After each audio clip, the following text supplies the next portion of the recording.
गे रनिया भुलाई गेलही दोसरे से दिलावा लगाइल रही।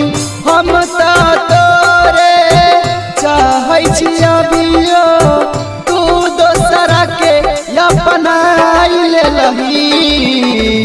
गे रनिया भुलाई गेलही दोसरे से दिलावा लगाइल रही। हम तो तोरे चाहै छी अभियो तू दोसरा के अपनाइल रही। गे बेवफा गे भुलाई गेलही दोसरे से दिलावा लगाइल रही।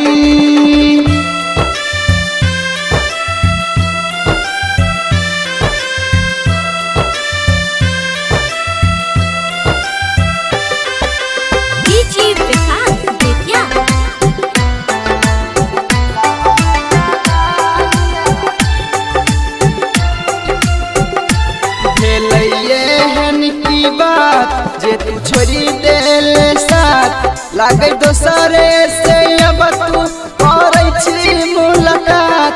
भेलै एहन की बात जे तू छोड़ी देले साथ लागे दोसरे से अब तू करै छी मुलाकात।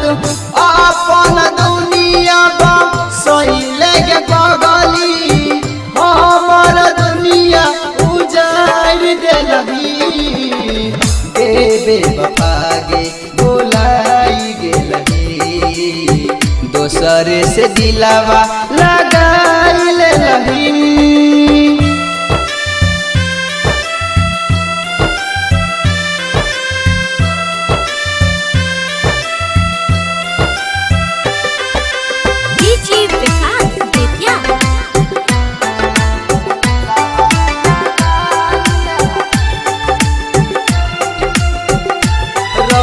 दिलावा में आस के टूटल विश्वास लागे बन गेले जान तू दोसर के खास।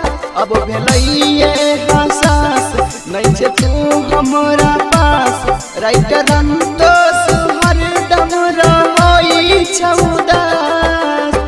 याजित प्रेमी दिल खुश दिलावर के दिलवा तू गेलही। गे बेवफा गे भुलाई गेलही दोसरे से नहिया जुड़ाइल